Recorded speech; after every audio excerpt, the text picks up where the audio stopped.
Olá, estamos iniciando mais uma edição do TV Brasilagro, programa produzido pela STZ TV UHF Canal 59, Sertãozinho, Estado de São Paulo. Você pode assistir a íntegra de todos os nossos programas visitando o nosso site brasilagro.com.br.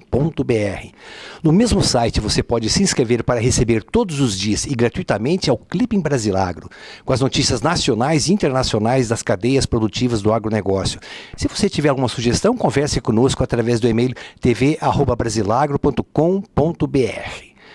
No momento em que se comemoram os 40 anos do carro à época lançado como álcool, depois convertido o nome em etanol, nós temos a satisfação, a honra, a alegria de podermos conversar com Maurílio Biagi Filho.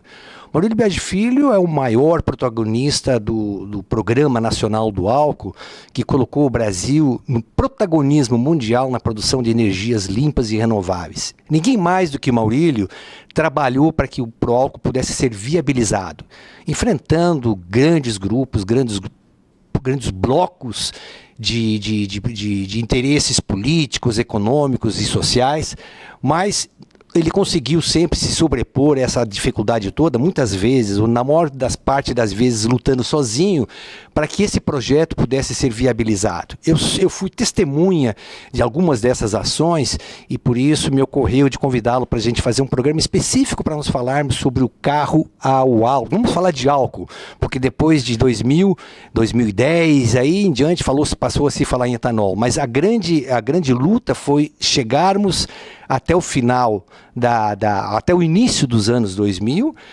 quando houve um movimento também coordenado pelo Maurílio, que fez com que o setor dobrasse de tamanho. Mas isso a gente vai contar em detalhes a partir de agora. Maurílio, uma alegria muito grande poder conversar com você quando se fala 40 anos do carro a álcool.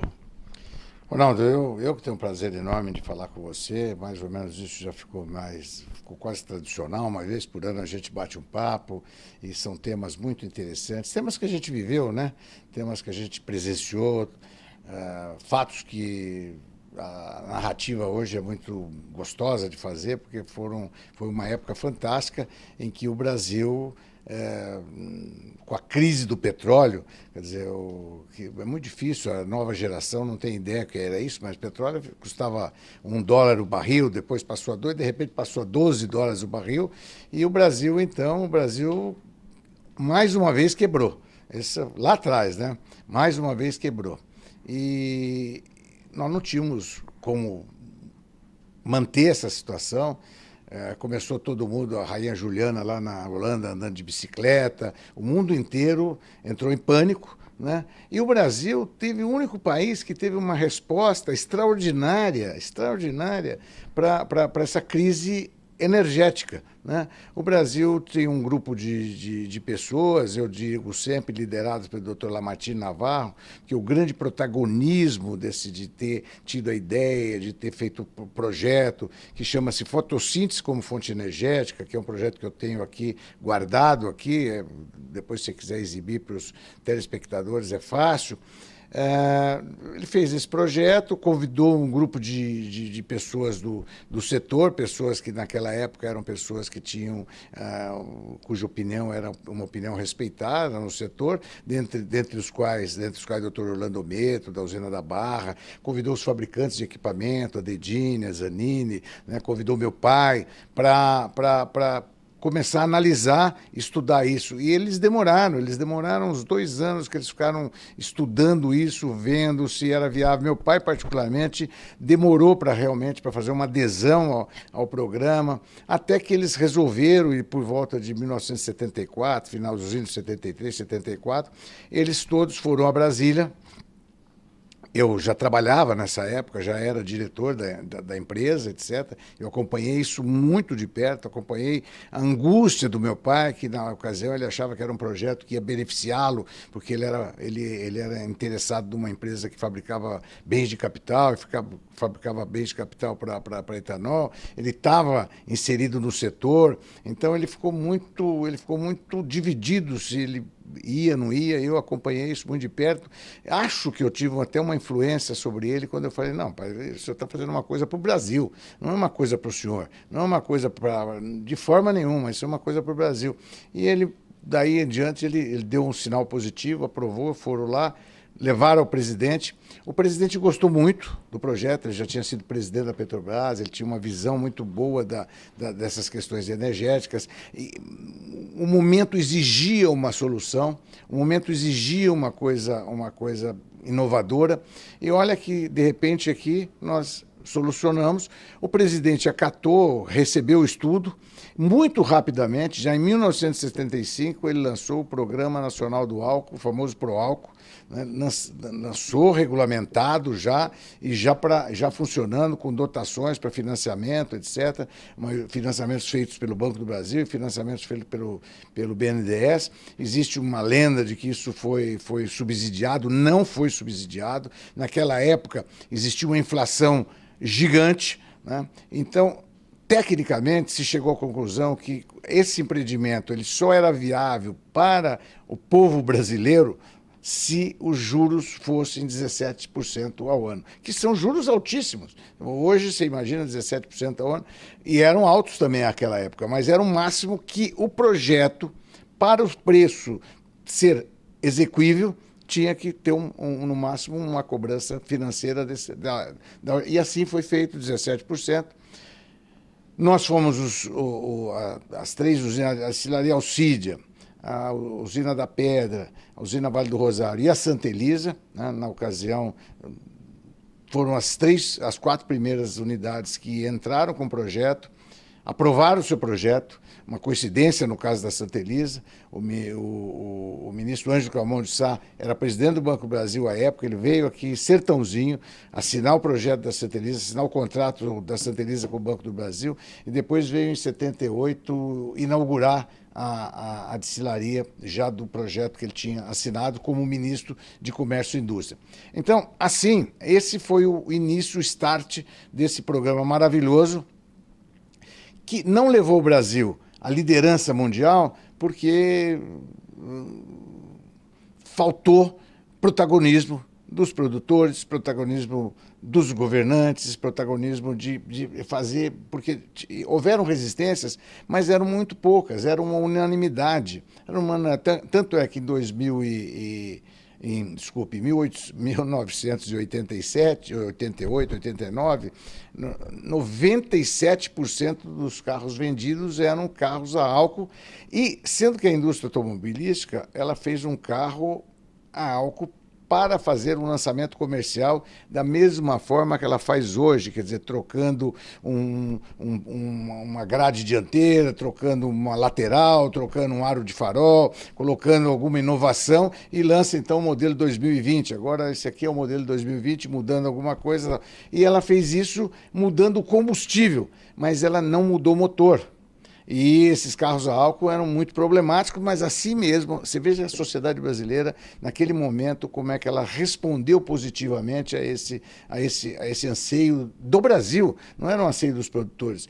E ela dava uma preferência total. Se você quisesse comprar um carro a gasolina naquela época, você precisava ter pistolão. Só se vendia carro a álcool. Aí depois você pergunta por que aconteceu isso, aconteceu aquilo. Durante o programa, durante a gravação, durante o nosso bate-papo, nós vamos esclarecendo isso. Mas isso, Ronaldo, era um introito que eu queria dar para dizer que esse ano é um ano muito especial. Nós estamos comemorando 44, 45 anos de PROÁLCOL e 40 anos do lançamento do carro a álcool. Deixa só para a gente não perder a linha do tempo, eu tive a oportunidade de entrevistar o professor Delfim Neto e também o ex-presidente da Petrobras, Chiquiaque Weck, e formulei aos dois a seguinte pergunta: por que o PROÁLCOL deu certo?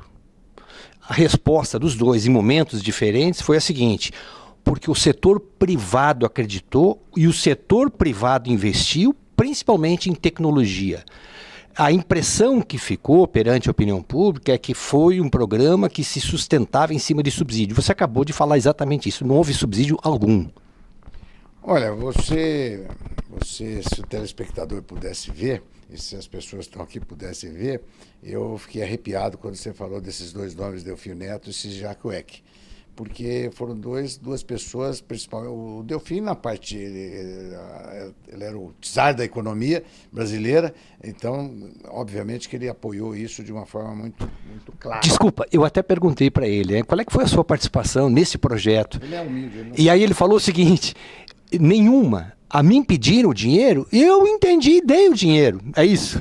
Olha que coisa bonita que podia ser seguida hoje, né? Olha que coisa bonita. Foi exatamente isso, quer dizer, ele viu no programa uma coisa concreta, uma coisa objetiva, né? Você tinha o fantasma da falta de combustíveis, né? E ele supriu, quer dizer, ele fez o que o governante tem que fazer, ele proveu. E o EC lutou mais, porque o EC era ministro de Minas e Energia à época, né? E ele então teve um papel de um protagonismo mais firme, tanto é que ele tem sido muito homenageado, etc. Como o EC está aí, está vivo, o Delfim Neto está aí, está vivo, né? E são pessoas que vale a pena a gente ouvir depoimento, conversar, porque foi um momento esse momento que o Brasil viveu lá no Proálcool, é um momento que ele pode ser transladado para hoje, para uma série de coisas, né? Então, realmente, esse programa só aconteceu porque tinha um empresário muito competente à época, e um empresariado que queria o bem do Brasil. As pessoas podem pensar, não, é que você tinha... Claro, teve uma porção de usinas autônomas que foram feitas, que as destilarias autônomas foram feitas, que o sujeito tinha medo de invasão, medo disso, medo daquilo, então ele queria botar uma destilaria de álcool lá na fazenda dele, que era extensiva e tal. Mas não é o caso aqui das 3 primeiras, por exemplo, das 4 primeiras que eu citei. Não é o caso da grande maioria. A grande maioria fez porque acreditava que era um projeto bom para o Brasil. No gasolina verde e amarela, né, que não foi mais aproveitada. Hoje nós podíamos estar lançando, outro dia eu falei para o General Mourão, nós podíamos estar lançando o presidente da Petrobras, né, o Castelo Branco, até para suportar a ida, já foi isso, né, para suportar a ida do presidente Bolsonaro na ONU, ter lançado uma gasolina verde. Que país do mundo pode ter uma gasolina verde e um diesel verde? Porque o diesel já está com 12% de biodiesel, ou seja, de vegetal na sua composição, na sua mistura. Então, nós realmente essa é a verdade, Ronaldo. Aí nós chegamos no começo dos anos 80 e a Fiat lança oficialmente o Fiat 147 a etanol, a álcool à época. E aí há uma primeira compra no Brasil. Eu queria que você contasse isso para ficar registrado no nosso programa também. Não, só voltando, realmente, a reação do empresariado, você vê que um programa que foi instituído em 75, em 77 já tinham destilarias sendo inauguradas. As destilarias você tinha que fazer projeto delas, você tinha que fazer financiamento delas, você tinha que ter todo o projeto estrutural, construí-las, né? Então é muito pouco tempo para isso. Você vê como é que naquela época se trabalhou rápido, se fez um trabalho muito bom. Essa é uma história que você está falando dos carros a álcool, lançamento, a Fiat fez o lançamento. É uma pena que essa história não esteja registrada. A Fiat fez o lançamento do carro a álcool, foi a primeira empresa que fez o lançamento do carro a álcool. E à época, o presidente da Fiat era o Dr. Silvano Valentino. O Dr. Silvano Valentino, ele uma vez, como acontece muito quando tem esse programa, naquela ocasião, vieram aqui nessa nossa região, aqui na região de Ribeirão Preto, vieram as maiores autoridades energéticas do mundo. Os secretários de energia americano, secretário de energia de todos os países, curiosos, por exemplo, eu me lembro um dia que eu estava na minha sala, na Santa Elisa, entrou o Turcati. Turcati foi o piloto do Concorde. Ele estava encantado, ele queria saber como é que nós podíamos ter um combustível que era etanol. Você não tem ideia de... O Al Gore veio aqui, nós tivemos discussões aqui com tudo que você possa imaginar, porque o pessoal não acreditava, não é possível isso, né? E depois o pessoal do açúcar do mundo inteiro vinha aqui e falava, não, mas vocês estão fazendo um investimento, e pior que eles tiveram razão, vocês estão fazendo um investimento, e eu brigava com eles, falando, não estão fazendo investimento, porque nós queremos produzir um combustível verde e amarelo, etc. Não, vocês vão fazer essas destilarias lá na frente, com muito pouco investimento, vocês transformam isso para açúcar, etc, etc. E acabou acontecendo exatamente isso. Isso é uma outra parte da história. Então, o doutor Silvano Valentino, como todas essas pessoas que eu citei aqui, veio aqui a Ribeirão para nos fazer uma visita. No fundo, ele queria verificar o programa, se era uma coisa séria, se isso era para funcionar mesmo, se ia ter produção, como é que... Porque a Fiat estava fazendo um projeto para lançar um veículo, e ela não podia ter dúvidas Ele veio aqui e a impressão que eu tenho é que ele ficou convencidíssimo, porque nós mostramos o que estava sendo feito, como é que estava sendo feito, e ele foi almoçar, depois chegou na hora do almoço, ele veio almoçar na minha casa, que normalmente nessa época as pessoas almoçavam comigo na usina, ou na Zanini e tal, ele veio almoçar na minha casa, almoçou na minha casa aqui em Ribeirão Preto. E durante o almoço, ele me contou, diante de tudo que ele viu aqui, ele me contou que a Fiat ia lançar em pouco tempo um Fiat 147 movido 100% a etanol. Esse foi o primeiro projeto, não tinha ninguém ainda. O etanol foi lançado para fazer mistura carburante, ou seja, para ser adicionado à gasolina. Essa era a ideia inicial. Começou lá no ano de 1936, misturando 2%, depois começou a misturar 10%, isso veio crescendo, depois o Proálcool começou com 10%, aqui era 10% do comecinho do Proálcool, era 10% de álcool na gasolina. Depois foi para 12%, para 15%, para 20%, para 22%, para 25%, para 24%, e hoje atualmente é 27%. Né? Então ele foi lá e se convenceu da seriedade do programa.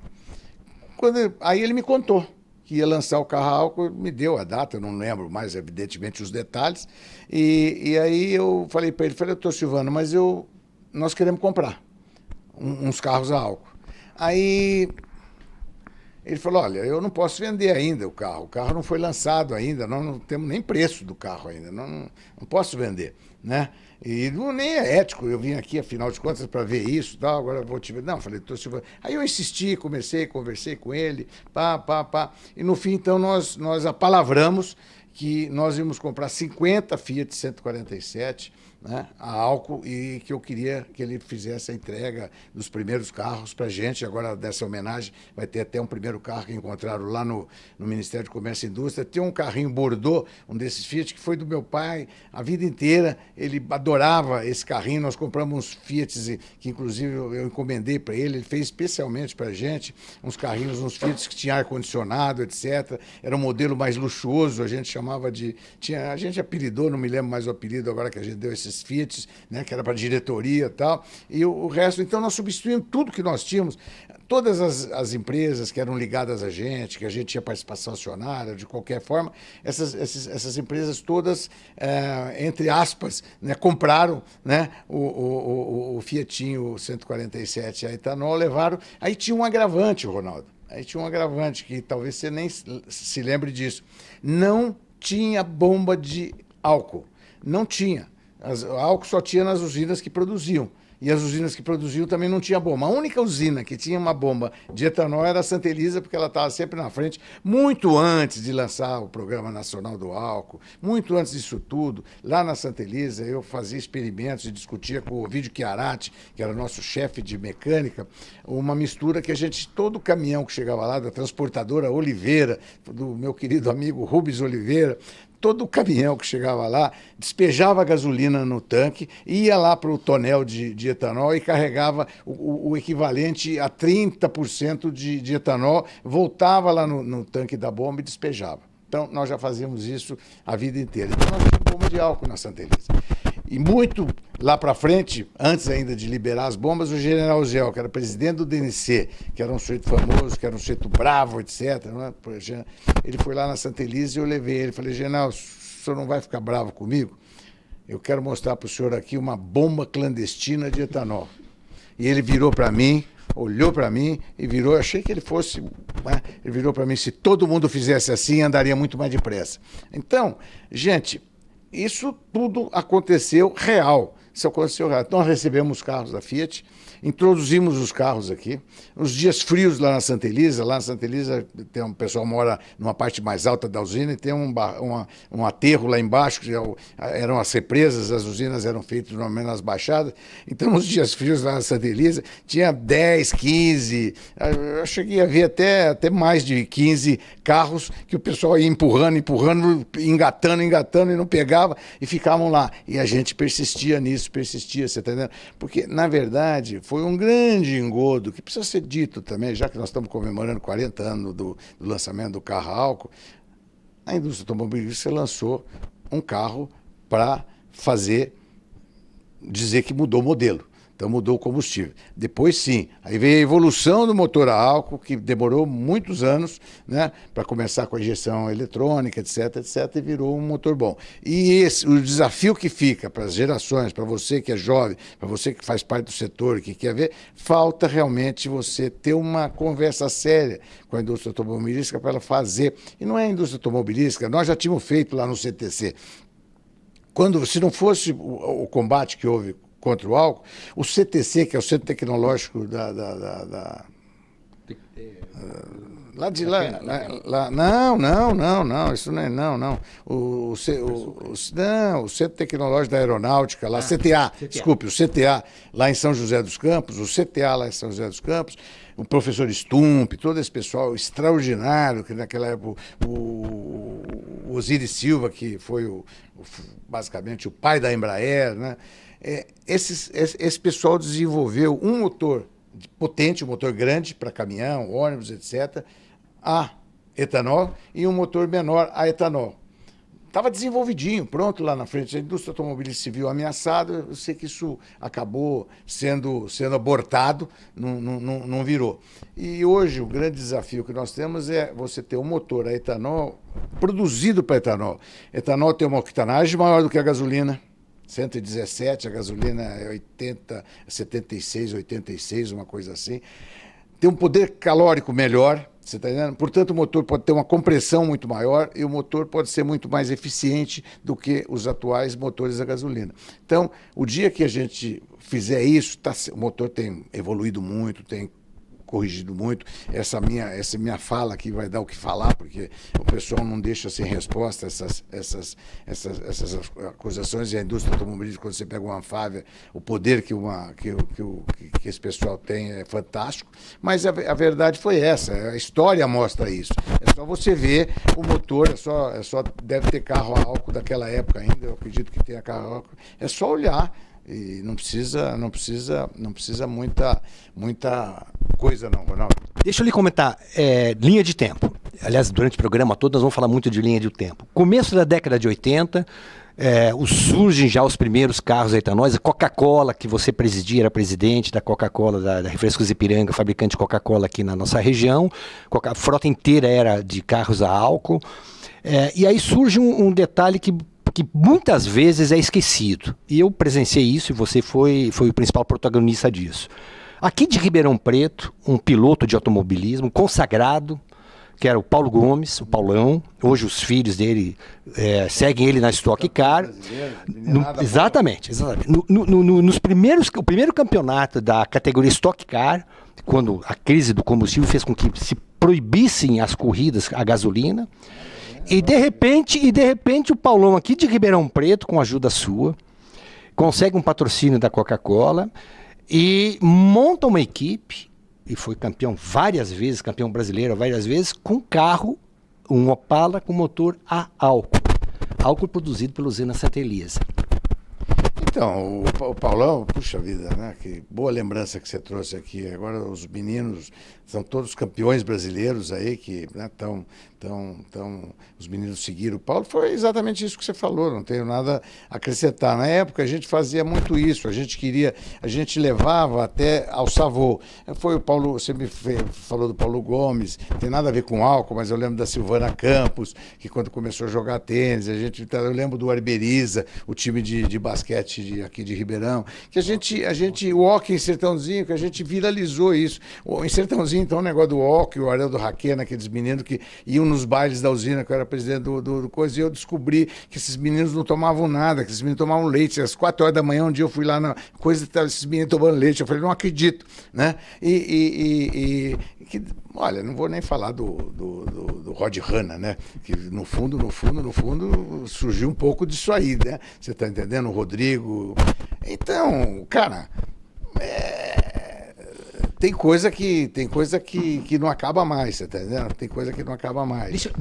Ainda na linha de tempo. Aí o Paulo Gomes usa o motor a álcool dos Opalas e aí vira a categoria Stock Car, viva até hoje, é a categoria mais competitiva do automobilismo brasileiro, formadora de talentos esportivos, né? De talentos do automobilismo. Mas aí nós temos um primeiro embate, um primeiro freio, um primeiro choque com relação ao motor a álcool. Gurgel, Rio Claro, e aí você tem uma história também que às vezes não foi bem contada e eu queria que você contasse para os nossos telespectadores. Eu lembro, eu fui muito amigo do Gurgel.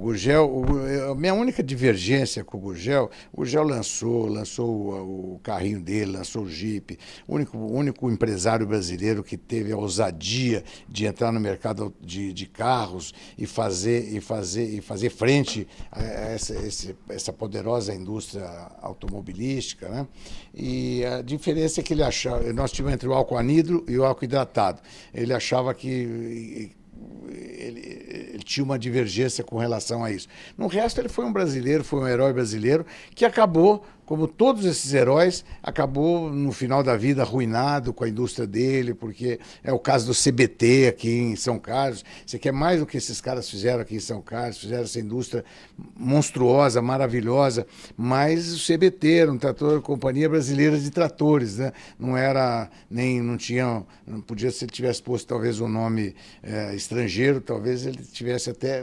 Então são as coisas do Brasil, Ronaldo, são a falta de reconhecimento. Então aí eu emendaria dizendo que eu tinha Jeep da Gurgel, que minha frota era toda padronizada com o CBT. Não era o melhor trator, não era, mas era brasileiro, era feito aqui em São Carlos. Você ia lá, brigava com o Mário e resolvia as coisas, tá entendendo?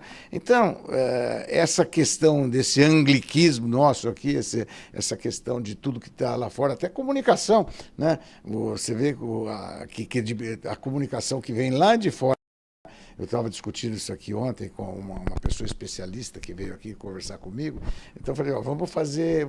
E ela quer fazer mesmo umas agências lá fora para vir notícias de lá para cá. Você solta uma coisinha aqui em Ribeirão, que foi o berço disso tudo aqui. Tudo que nós estamos conversando aqui, isso nasceu aqui. Né?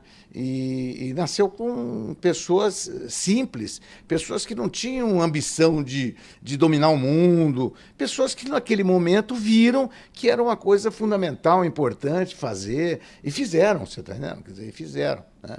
Então é sempre complicado você... Mas o Gurgel, eu queria aqui até fazer uma homenagem para ele, como tem tantas outras... Ele foi seu colega de escola em Franca, não foi? Não. Ele fez engenharia e ele era de São Carlos, né, de Rio Claro, mais precisamente, né? E depois acabou fazendo... A empresa dele era em São Carlos ou Rio Claro? Acho que era Rio Claro, né? E ele não foi meu colega, mas a gente foi muito amigo. Vamos chegando na linha do tempo 89.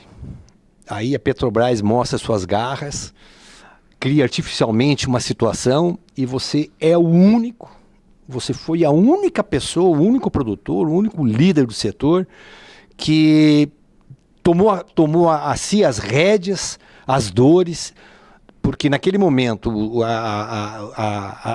os carros produzidos no Brasil, ligados à Anfávia, a montadora, a Associação das Montadoras, 90 e poucos % saíam da fábrica com motor a etanol, a álcool que se falava à época. E de repente, em final comecinho de dezembro, meados de dezembro, véspera de Natal, véspera de Ano Novo, há uma crise e a Petrobras anuncia que falta etanol. Não vamos ter combustível suficiente para abastecer a frota de veículos. O que aconteceu, na verdade? O que não foi dito à época e o que precisa ser repensado agora e precisa ser relembrado?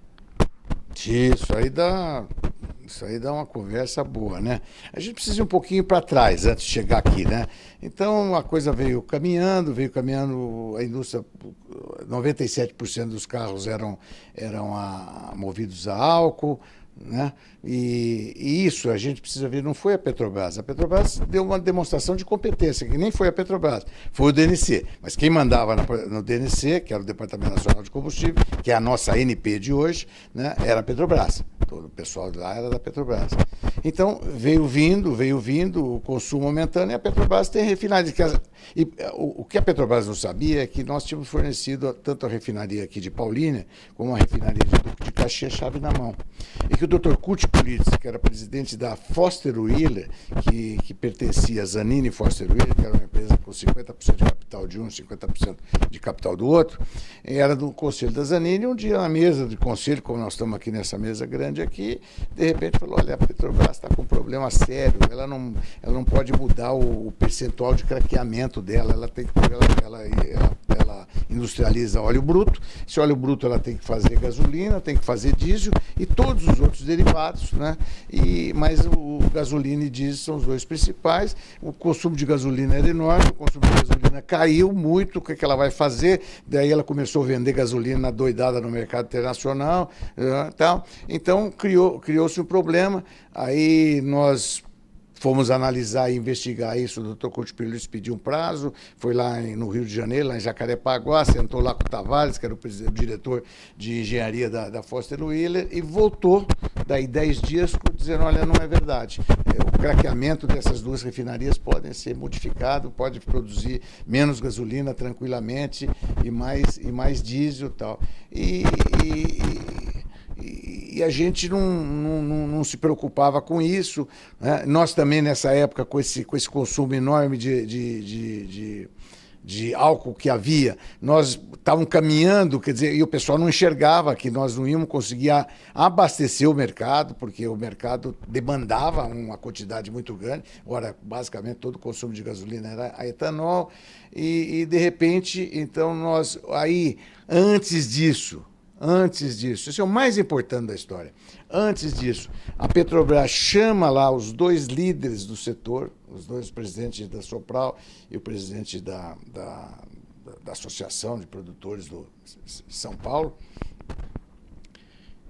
pede candidamente a esses dois senhores de que, para juntar esforços, o setor de etanol e Petrobras, para ir à Anfávia juntos, os dois, e solicitar da Anfávia que começasse a produzir um pouco menos, metade de carro álcool e metade de carro a gasolina e tal. E, nesse momento, nós éramos econômica e politicamente mais fortes que a Petrobras. O presidente da Petrobras, candidamente, nos faz uma solicitação dessa, e nós, ao invés de nos articularmos, ao invés de trocarmos ideia, em vez de conversarmos, olha, vamos fazer uma contraproposta. A Petrobras, se falasse em fazer 60% de carro a álcool e 40% de carro a gasolina, a Petrobras aceitaria, talvez até mesmo. Agora, não adianta especular sobre uma coisa que já foi, mas ela aceitaria. Ela chamou para você trocar uma ideia, falou: então vamos fazer assim, vamos fazer 60 e 40 e nós vamos à Anfávia, vamos pedir, que era conveniente para o setor na época. Era conveniente, né? O setor não admitiu, e depois, em particular, aquelas falas: porque acabando é um PC da Petrobras. Quer dizer, gente, esse é uma coisa que eu gastei a minha vida inteira falando, contando. São fatos absolutamente, aqui não tem uma vírgula de exagero, que não é culpa, não é má vontade, não é nada, é falta de uma perspectiva, é falta de uma visão, geopolítica, é falta de uma visão de que nós devíamos ter nos juntado a Petrobras lá atrás, feito um acordo, como agora, fazer essa gasolina verde, lançar no mercado internacional, porque são dois produtores de combustíveis, dois produtores de... Então, não há razão. Então, aí, como houve uma negativa, assim, uma negativa autoritária, né? Se não me engano, era até um general que era presidente, e a autoridade estava do lado de cá. Não. Então, eles começaram a estudar, e de repente veio esse plano muito bem estruturado, que eu tive acesso a ele. Eu vim aqui na Central de Distribuição de Ribeirão. À época, a ESSO que estava, que aí era de 2 em 2 anos, iam trocando os gestores. Nessa época estava a ESSO, como nós éramos os grandes clientes dele na época. Eu cheguei e falei: olha, aqui em Ribeirão não vai faltar etanol, porque eu vou mandar até caminhão d'água, vou encher de etanol, vou mandar trazer aqui e despejar aqui. Aí ele falou: acho que você ficou com dó de mim, falou assim, me levou lá dentro, pegou um papel, DNC, E aquilo, eles gastavam aqui, falando num hipotético, 1 milhão de litros por mês, e naquele mês veio 500 mil litros. Então era uma falta oficial, assinada, tal. Então você vê, faltava aqui em Ribeirão, depois faltava lá em Manaus, depois faltava... Você vê que não era uma falta assim, não era geral. Não, faltava em cidades do Paraná, do Santa Catarina, do Pernambuco, e faltava normalizar.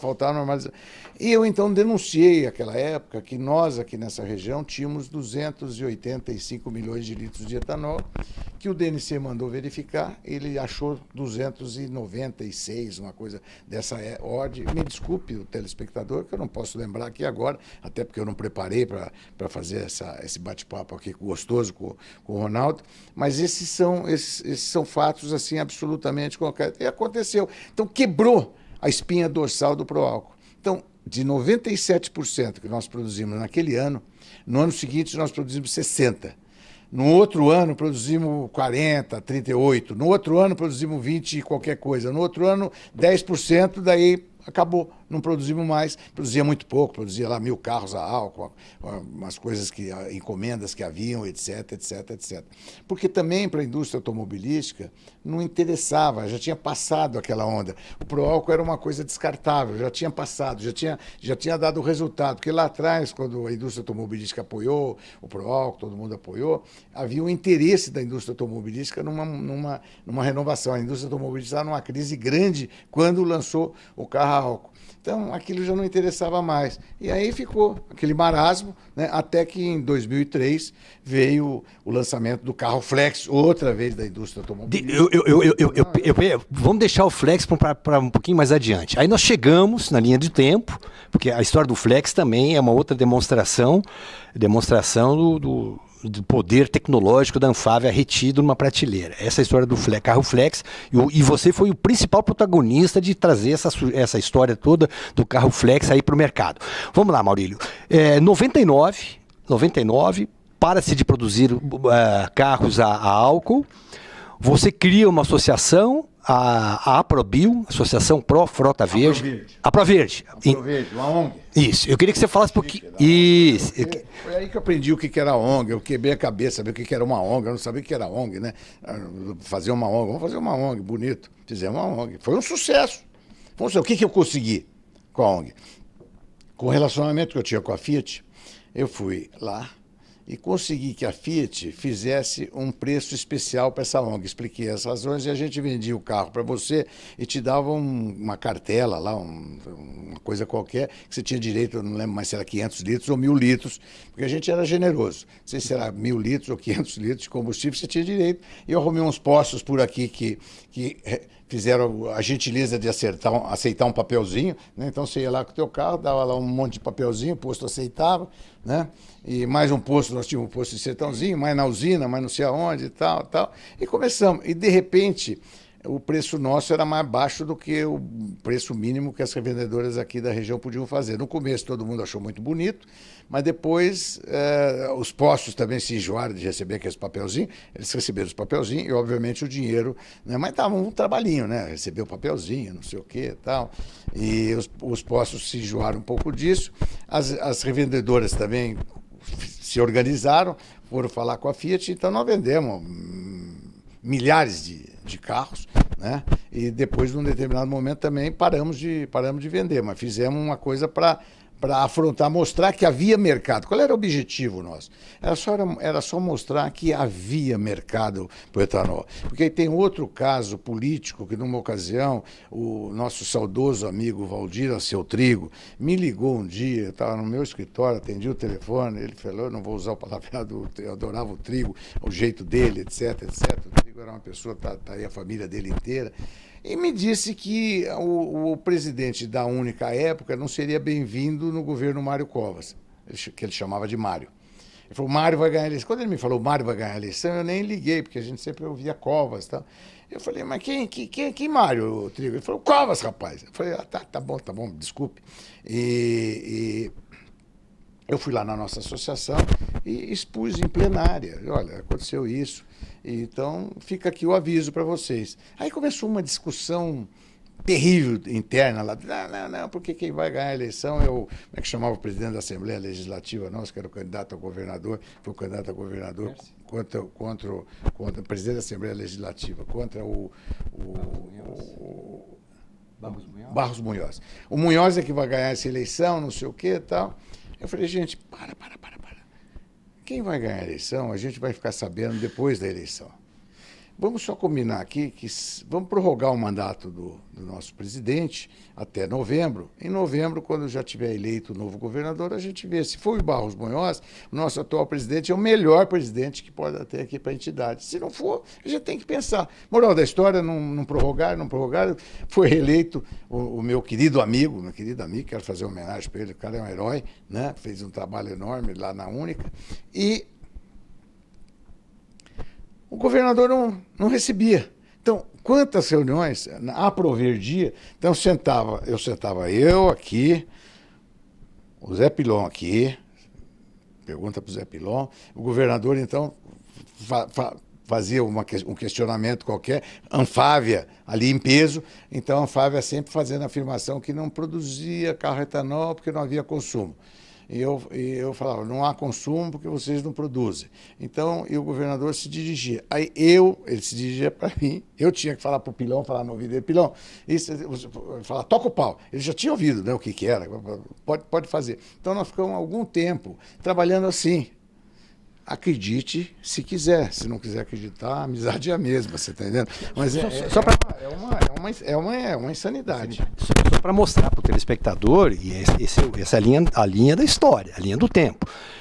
Houve um momento em que nenhum... Claro que no meio disso tudo tem uma opção, nós estamos pegando os fatos, etc. Aí tem muito mais folclore no meio disso tudo, que é fantástico, né? Eu quando encontro com você, Ronaldo, e você começa, porque tem um monte de coisa que eu não lembro, que você coloca e eu imediatamente me lembro, né? Você está entendendo? A gente precisa aproveitar, fazer mais entrevista, porque daqui a pouco eu não vou lembrar. Mas eu fiquei muito animado esses dias, e isso é um assunto para depois também, que eu fui fazer um convite para o Dr. Camilo Pena, que está com 94 anos, e ele está ótimo. Esse momento que você está relatando, o Mário Covas assume o governo do Estado de São Paulo, Fernando Henrique assume o governo federal, sem nenhuma ajuda financeira, à época dos produtores de cana-açúcar e etanol, as campanhas deles, e houve um revés. Isso é a história. Você pode até fazer de conta comigo aqui, e nós estamos só nós dois e os telespectadores aqui, né? Para fazer um bem boladinho aqui. O Fernando Henrique judiou muito do setor, né? O governo dele, não ele, né? Não ele. Ele até toda vez que eu conversei com ele, ele sempre foi um entusiasta disso. Tal. Então, mas são aquelas pessoas que você vai conversar, eu algumas vezes que conversei, que você sai animadíssimo. Você fala, nossa, agora resolveu, agora vai para frente. Aí passa 2 anos, não aconteceu nada. Você vê que não aconteceu nada. Então, isso é que aconteceu no Brasil durante algum tempo, foi muito ruim para nós brasileiros, né? Aí nós chegamos exatamente nesse momento, então se elege Mário Covas governador, que cria uma legislação ambiental para cana-de-açúcar aqui no estado de São Paulo, que era já proibindo a queimada, o que significava inviabilizando uma safra de açúcar de cana que estava para começar. Porque não haviam ainda equipamentos, máquinas de colher cana, que pudessem, que não havia possibilidade de fazer o corte de cana sem a queima.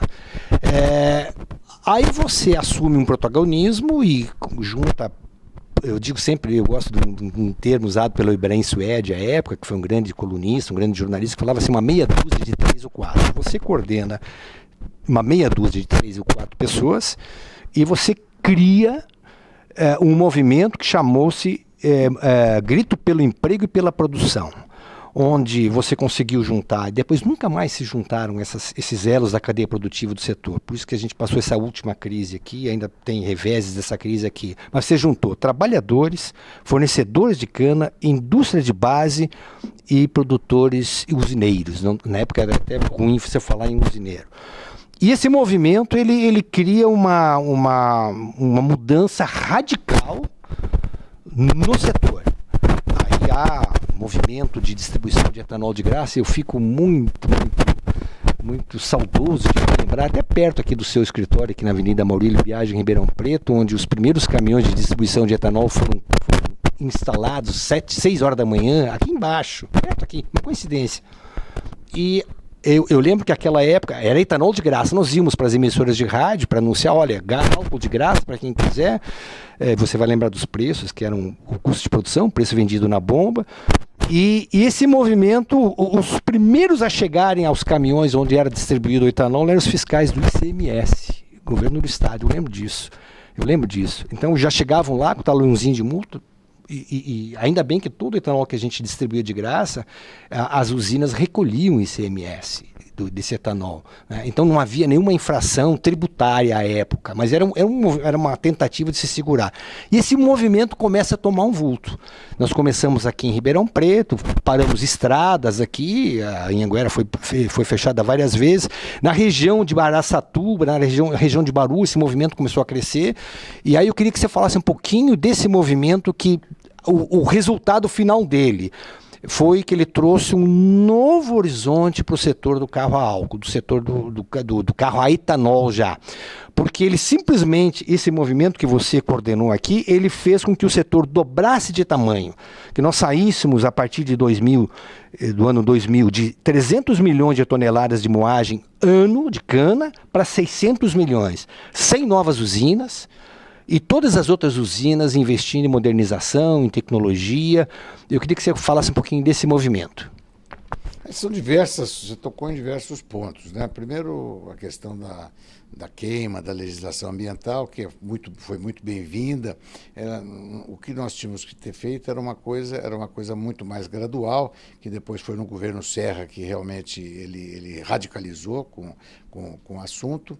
E isso trouxe um prejuízo para o setor enorme, que nem vou comentar, porque não é tanto da minha época. O setor não estava, nem as indústrias de máquinas estavam preparadas, nem o setor estava preparado para a demanda que apareceu. Isso traz uma diminuição de rendimento agrícola, porque a máquina não estava adaptada, a lavoura não estava adaptada, enfim, uma série de coisas que isso, quando você corta a cana à mão, né, com o podão, você corta a cana muito, muito bem cortadinha. Quando você vem com a máquina, você esfacela um pouco aquela raiz naquela época. Isso causou um dano, um prejuízo para as usinas enorme.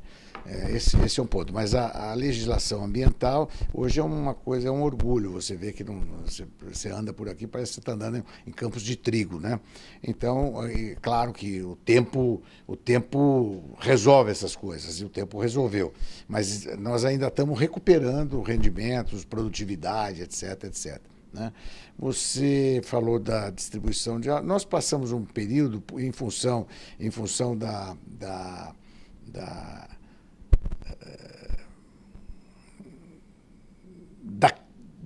queda de vendas do carro a etanol, né? Você imagina que, de repente, nós passamos em 2 anos de 97 para 20, ou para 0, vamos dizer isso, 3 anos para 0. Então, isso trouxe uma consequência enorme. Quer dizer, os estoques ficaram insuportáveis, ficou muito difícil de trabalhar, as crises eram de todos os lados. E nessa época nós começamos a trabalhar, a fazer um movimento, trouxemos os trabalhadores, num diálogo maravilhoso, a coisa mais bonita que teve nessa coisa toda que você está falando. Tem aí, que eu me lembro bem do Antônio Vitor, tem o Malaquias, que era o presidente da federação lá em São Paulo.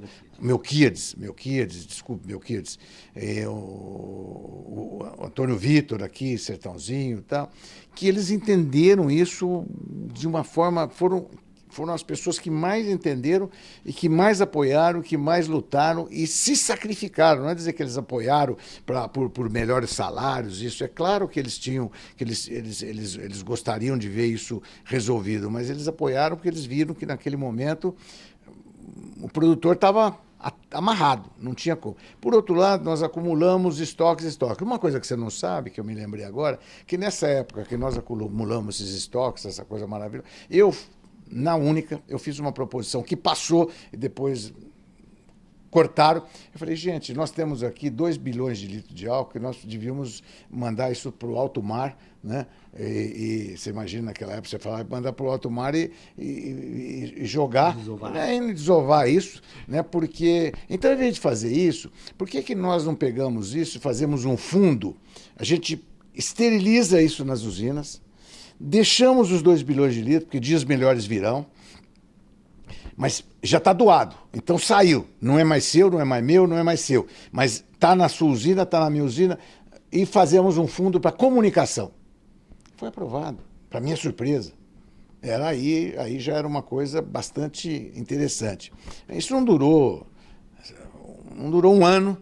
Veio alguém e falou, não, mas isso, não, mas como sempre, não.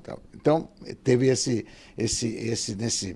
período aí, teve essa questão do fundo, que foi porque a gente precisa esterilizar, porque nós não conseguimos dar conta de resolver todos os estoques que nós tínhamos. E aí, então, num movimento para mostrar realmente, nós resolvemos, também ninguém queria fazer isso, eu tive dificuldade, mas no fim consegui a contribuição de um monte de usina aqui da região, etc. Eu sei que nós demos, né, ou doamos, seja lá como se quiser, mais de 500 mil litros de etanol em caminhões não adequados. Alguns caminhões eram caminhões adequados, mas uma boa parte porque não tinha caminhão adequado. E a gente estacionava em avenidas, como aconteceu aqui em Ribeirão Preto, estacionava na escadaria da igreja, como aconteceu lá em Sertãozinho, estacionava e distribuía etanol. E caía uns 20% do etanol, caía fora do tanque, porque os caminhões não eram adequados para abastecer, aquela fila de fusquinha e de tudo que é carro abastecendo nas avenidas, em todo lugar. Aquilo, é claro, que foi um movimento simpaticíssimo, né? Você fazer um movimento para dar as coisas, né? Simpaticíssimo, teve uma repercussão grande, a imprensa cobriu isso com bastante, porque a imprensa adora um mal feito, né? Então, obviamente que deram uma cobertura extraordinária. A Band veio aqui, fez um jornal direto lá do pátio da usina Santa Elisa, Paulo Henrique Amorim veio aqui, esses dias eu vou conversar com o Johnny, estava lembrando do pai dele, vieram aqui em casa, almoçaram aqui, o Frias veio aqui, almoçou aqui, jantou, o Frias jantou, e o pai do Johnny, como é que ele chamava, o dono da Band, o velho, veio aqui em casa, almoçou aqui em casa, né? Eu sempre comento isso com o Johnny, porque realmente ele era uma pessoa muito especial, né? Junto com o Luciano do Vale, junto com o Juarez, junto com não sei mais quem, tinha uma opção de gente. Então, né, esse menino Chico Pinheiro não era da Band nessa época, sei lá, eu sei que teve esse povo tudo aqui, conversa vem, e todo mundo interessado, etc. Então despertou uma coisa boa que o pessoal não é capaz mais de criar, né? Então precisa criar. Aquela vez a gente criou coisas interessantes. Não era agressão a ninguém, porque você está dando uma coisa, mas você está dando porque você está falando, olha, não tem como tem hoje tudo. Eu vejo aí movimento pessoal do leite, eu vejo movimento do pessoal do tomate, do pessoal de tanta gente que de vez em quando vai aí nas praças públicas e despejam leite, despejam tal, porque, né, a agricultura tem sempre esse problema. E a cana, o álcool é agricultura. E o produtor de álcool é um agrícola, é um agricultor. Então, esse é um problema. Não é um cara, um executivo da Exxon, um executivo da BP, você tá entendendo? Que tem uma cabeça voltada para a energia e sabe que energia é poder, você está entendendo? A gente pensava que energia era para estar bastante cana. Maurílio, ainda na linha do tempo, nós chegamos ao fim do primeiro programa. Como nós combinamos, nós temos um segundo programa para contar mais um pouquinho aí para o nosso telespectador a importância do etanol na matriz energética brasileira e também na questão ambiental mundial. Nós terminamos esse programa agora, continuamos na próxima semana, agradecemos a você, Maurílio, vamos já continuar a gravação na sequência, para que a gente possa ter uma oportunidade de, historicamente, registrar o que foi feito e o que pode ser feito ainda para que o nosso combustível verde e amarelo seja realmente uma solução, continue sendo uma solução ambiental. Telespectador amigo, nós agradecemos, voltamos na próxima semana, na sequência com Maurílio Biagi Filho.